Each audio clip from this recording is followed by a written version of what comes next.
My name is Trisha, my husband Brett, and I have been married for 3 years. Shortly after our wedding, we built our own home. Currently, we're living with Brett's mother, who raised him alone and didn't want to live by herself. Brett's strong desire to make her life easier led us to this arrangement. Despite my initial concerns about living with my strong-willed mother-in-law, the reality turned out to be as challenging as I had feared. The only relief I found was during my time at work. It's my responsibility to do the grocery shopping after work and prepare dinner, as my mother-in-law rarely helps with housework. "I'm using the kitchen right now. Can you wait a bit?" she says. "But I need to start making dinner soon. I'll be done in a little bit. Just wait for me." "Okay, I understand. Why do we have only one kitchen when we live together?" I asked. "When we suggested a 2-family house, you refused, remember?" Brett replied. "Did I? I was probably trying to be considerate then. A 2-family house would have been more expensive, right?" "That's true, but in hindsight, having 2 kitchens would have been better." "I thought so too, but I was being patient. You should be thankful to me for that." "Really?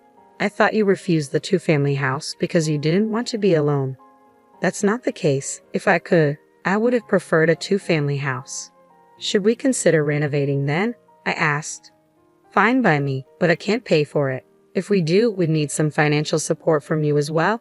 Brett's mother replied, "I have no intention of working anymore, and I spent a lot raising Brett as a single mother. I hardly have any retirement savings, so I can't contribute.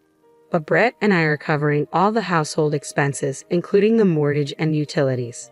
If you want a 2-family house, we need your help." "I don't have any money to spare. I spent all my money on Brett. He's working at a good company, so he should pay me back more than I spent on him. If that's the case, we'll have to cooperate and get along from now on." "Why do I have to be told what to do by you? If you earn more money, you can afford to renovate, can't you?" "I'm not telling you what to do. My salary isn't going to increase any further, so please don't count on me. Even though Brett makes a high salary, because he married you with your low income, we can't live comfortably at all," Brett's mother remarked. "What are you trying to say?" I asked, feeling a sting of anger. Sometimes I can't help but think it would have been nicer if Brett had married someone better. "Is that so? You're able to live comfortably because of my son, who I've raised so carefully, so don't get too big for your britches. I'm working too, you know. I know exactly how much you make. You should be more grateful to my high-earning son." "I am grateful, but what? If you're living off the money my son earned, don't complain about this and that. I might be relying on him, but I do earn my own money as well." Enough, she snapped. "Why are you so angry?" I asked, feeling the tension in the air. "If you were highly paid, I wouldn't have to endure these difficult days. That's why I'm irritated," she replied with frustration evident in her voice. "Even if you tell me that now, why do I have to spend every day alone with you?" I questioned. "Because Brett is on a business trip. We have no choice. He's hardly been home for the past 3 years," she explained. "It's his job, so we can't help it," I reasoned. "He didn't go on business trips before we got married. Why did this start happening?" she wondered aloud. "Because he changed jobs," I replied. "But it's the same profession, right? Can the conditions change that much?" she mused. "It seems like the new company requires a lot of business trips," I offered. "I'd rather live alone than this," I muttered under my breath. "If you hate living with just the 2 of us that much, why don't you live alone?" she retorted. "Are you going to pay for my living expenses then?" "Maybe I'll do that," I countered. "Why don't you ask Brett?" she suggested. "Brett will definitely want to live with me," I predicted. "That may be true. I'll talk to him when he comes back on the weekend," she agreed. During the week, Brett is away on business trips, leaving just me and my mother-in-law in the house we built. Despite my discontent, I tried my best to avoid conflict, but it seemed Trisha also disliked living with me. We decided to discuss it when Brett returned home. It became apparent that it wasn't working out with the 3 of us, so I spoke to Brett first. "Your mom said she doesn't like living with just me," I informed him. "What? Why?" Brett questioned, puzzled. "She doesn't like that you're not at home because of your business trips," I explained. "Well, I can't help it. It's my job," Brett reasoned. "Why is it my fault?" I defended. "If you got along with her, she wouldn't have said such things. I bet you're just giving her lip, aren't you?" Brett speculated. "No, that's not the case. I've been cooking meals and doing all the house chores properly," I countered. "Well, That's expected, isn't it? Britt remarked. What do you mean by that? I questioned. Mom has been through a lot raising me. I want her to have an easier time now, Britt explained. And that's why I'm trying to do right by her, Britt defended. Do right by her? House chores are your responsibility, I reminded him. What's with that attitude? Please get along with Mom better, Britt urged. I'm doing my best, but if it's causing stress for both of us, maybe it would be better for her to live on her own, I suggested. What a waste of money that would be, Britt argued. Well, yes, but maybe we should have built a duplex then. We can't afford a renovation now, I reasoned. If you could just curb your spending habits a bit, that wouldn't be a problem, Britt suggested. Why is it always my fault? I retorted. You're receiving extra for business trips, so instead of wasting it on slot machines, why not put it towards our living expenses? We'll be able to afford a renovation then, Britt proposed. I don't want to do that. Slot machines are my only joy during those trips, I admitted. What are we supposed to do, being stressed out then? I lamented. All you need to do is put in more effort and we'll get along like a real family, Britt responded. That's easy for you to say, but it's not easy to build a real familial bond with your in-laws, you know, I countered. You can say that after you've put in the effort, Britt insisted. What's that supposed to mean? I questioned. I'll ask Mom to be a bit more patient with you, Britt offered. Patient? It sounds like you're saying it's all my fault. Man, this is such a hassle, I sighed. Your job is twofold, to get along with Mom and to take care of the house. I'm counting on you when I'm not home, Britt reminded me. It appears Britt had a conversation with my mother-in-law as she eventually abandoned the idea of me moving out. However, things took a turn for the worse after their discussion. One evening, it was just the two of us at dinner again. Don't want this. It tastes bad, she complained. What's wrong? You've been very picky lately, I observed. Britt told me something, she said. What was it? I inquired. He said that I should get along better with you, she confessed. I see, I responded. He told me that I should speak my mind and not hold back, she continued. Is that so? I mused, sensing there was more to her words. He said that if I lived as if you were my own daughter, my stress would disappear, so I decided to stop holding back. Even if I did want to eat something, I had been eating it anyway, but I decided to stop that too, my mother-in-law explained. So that's what it was, I muttered, trying to comprehend her sudden change in behavior. From that day forward, my mother-in-law became increasingly selfish, adding to my stress. Whenever I tried to discuss it with Britt, he would dismiss my concerns, insisting I wasn't trying hard enough and offering no assistance. I reached my breaking point. By the way, did you clean the bathroom yesterday? She asked. Yes, I did, I replied. You left it dirty, she accused as she emerged from the bath, triggering my boiling anger. I'm sick and tired of being nagged about these little things every single day, I exclaimed in frustration. Huh? Britt told me to treat you like my real daughter, so that's what I'm doing, my mother-in-law defended. Real daughter? I don't remember becoming your daughter. What's with that attitude? I think you're mistaking me for a servant, not a daughter, I retorted. Well, now that you mention it, you do seem like a servant, she remarked. I'm not your servant, I insisted. Then why don't you leave? She challenged. That's what I should be saying. What? Do you really plan on kicking me out even though you don't contribute to living expenses? I fired back. Of course, Britt is the head of the household, she asserted. But I'm Brett's wife, I reminded her. What are you talking about? I am Brett's mother. Do you think a wife has a higher status? My mother-in-law challenged. It's not about status or anything like that, I clarified. Then what is it? Do you think Brett will choose you over me? She prodded. I think Brett will choose you, mother-in-law, because he cherishes you so much, I reassured her. That's more like it. Are you really sure it's okay if I leave? She questioned. Why worry? It'll definitely be okay without you. I feel relieved, actually, I admitted. Is that so? Even if it might make things financially difficult, it's okay, she pressed. Huh? Why worry? It's none of your business, I responded defensively. I understand. Britt earns $70,000 annually. We're comfortable, so stop undermining us, she insisted. I'm not undermining. I'm just worried, I confessed. There's no reason for you to worry. Stop belittling us. Get a divorce quickly, understood? my mother-in-law commanded. There seems to be no need to discuss this with Brett. I will pack my things and leave promptly, I responded calmly. Ah, finally the nuisance is gone, she remarked. Several days later, I departed without informing Brett. If I had consulted with Brett, who adores his mother, I would be the one to be blamed. As if to confirm it, there was no contact from Brett, who must have returned from his business trip, and I resolved to divorce. I arranged to meet Brett alone. Dude, I told you to get along with Mom. Why did you fight? Brett questioned. It seems you're only siding with your mother, making everything my fault, I replied. What? You want to say you were harassed by Mom? Let's not. There's no need to argue here.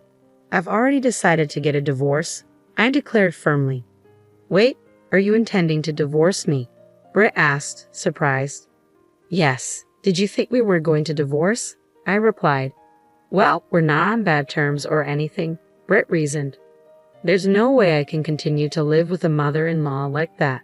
And you, Brett, you're a mama's boy who has no intention of helping me, I accused. I'm not mama's boy, Brett protested. You're nothing but a mama's boy, I insisted. Is that so? Brett questioned, hurt by my words. Your mother is all about you, Brett. It's mutual love, so enjoy it, I remarked bitterly. Hey, you must be kidding me, Brett said, disbelief evident in his voice. Wishing you a lifetime of happiness, I said, my decision firm. We completed our divorce papers without any issue and we were officially divorced.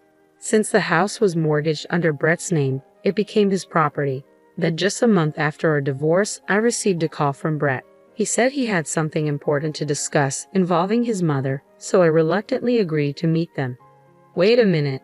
What's going on? Why are you being so emotional all of a sudden? Brett asked as I entered the room. Don't play innocent, I replied, my emotions running high. Excuse me, Brett looked confused. We can't make ends meet with just Brett's earnings alone, I explained, trying to hold back my frustration. Well, of course you can't, Brett responded, seemingly puzzled. What do you mean? I asked, feeling a mix of confusion and irritation. We completed our divorce papers without any issue and the house, under Brett's name, became his. Just a month after our divorce, I received a call from Brett. He said he wanted to discuss something important with me involving his mother, so I reluctantly agreed to meet them. Wait a minute, what's going on? Why are you being so emotional all of a sudden? I questioned as I entered the room. Don't play innocent, Brett responded, his tone tense. Excuse me, I replied, taken aback. We can't make ends meet with Brett's earnings alone, Brett explained, his frustration evident. Well, of course, you can't, I replied, trying to understand. What do you mean? I asked, sensing there was more to the statement. We used to pay for our living expenses with my earnings as well, and he's bringing home less than I thought, not even $70,000 a year, Brett revealed. It seems like you were mistaken, mother-in-law, I interjected. What do you mean? She asked, confused. The one making $70,000 a year is me, I confessed. What?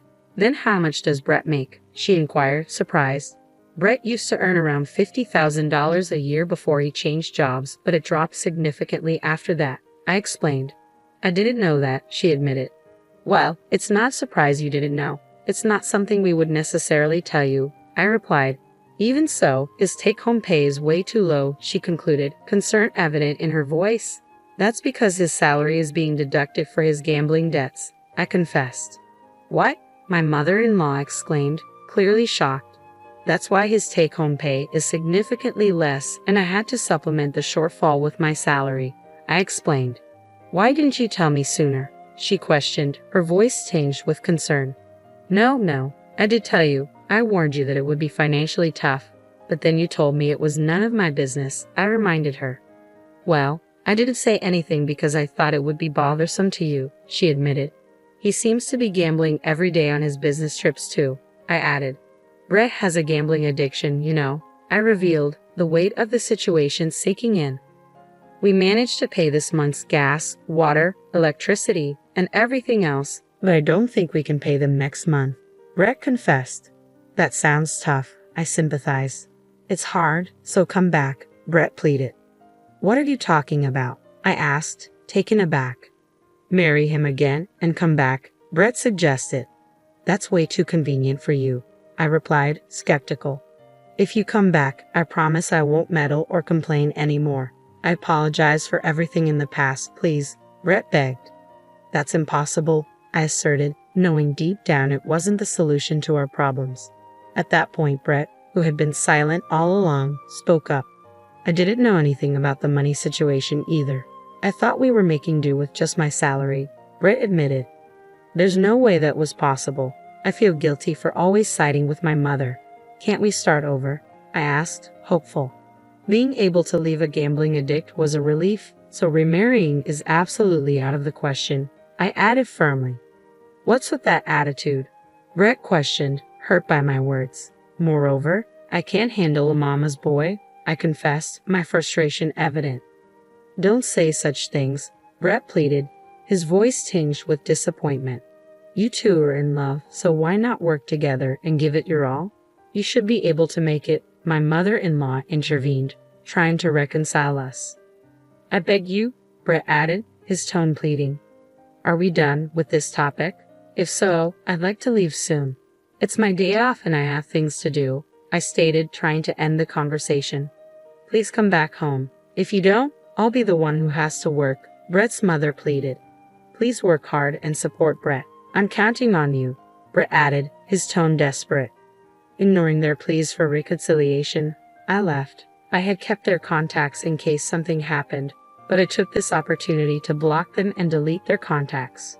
I requested a transfer to a store near my parents' house and moved into an apartment close by. Brett's house was about a 2-hour drive away, and Brett disliked my father, so he probably wouldn't come to this area. Half a year later, I worked at the previous store near Brett's house for the first time in a while as part of a support team. I was curious and passed by their house only to find a surprising sight. The house was up for sale. They must have been unable to make the payments. Then, while I was at work, I saw my mother-in-law, and she noticed me and approached me. I finally found you, she said, her tone serious. What's going on? I asked, feeling a mixture of curiosity and apprehension. I thought we might meet if I waited here, my mother-in-law admitted when she saw me. To my surprise, she was working at the supermarket next to the cell phone shop where I worked. Are you working? I asked, noticing her uniform. You can tell by looking, she replied, a hint of sadness in her voice. So you're working here in hopes of seeing me? I questioned. That's right. I wanted to ask you to come back home as soon as I saw you, she confessed. Are you still saying that? I have no intention of returning, I stated firmly. Don't say that, she pleaded, her eyes pleading for understanding. We had to sell our house and can't live there anymore, she revealed, her voice heavy with regret. I see, I responded, feeling a pang of sympathy despite my resolve. We're somehow managing to live in a small apartment, just the two of us, my mother-in-law shared. Well, that's good. You're living happily with your beloved son, I replied, trying to sound positive. Don't mock me, and Brett has a part-time job. He often doesn't come home on his days off. We barely have any time to talk, she lamented. Is that so? Brett must be having a hard time, I sympathized. I didn't want to work anymore, but look at me now, she sighed. You're having a tough time too, but please continue to support Brett, I encouraged. I can't do it. Please, won't you consider reconciling? She pleaded. Stop being so persistent. I've told you it's impossible, I replied, my tone firm. Don't say that, please, she begged, her voice trembling. I have to get back to work. I don't have time to engage in pointless conversations, I stated, trying to end the discussion. It's not pointless for me, she whispered, her eyes filled with sadness. It's a pointless conversation. I wish you and Brett a long and happy life together, I declared, attempting to end the discussion. Wait a minute, my mother-in-law pleaded, desperation evident in her voice. Apparently, the two of them who sold the house are now living in a small apartment. As far as I know, they still have 2 years left to repay their gambling debt, so they'll probably live hand to mouth until then. I hope they can work together and overcome this. As for me, I'm doing my job every day with energy and enjoyment. Things have been going well for me since the divorce. Good things come in bunches, and I'm grateful to be dating a wonderful man right now. I want to be happy next time.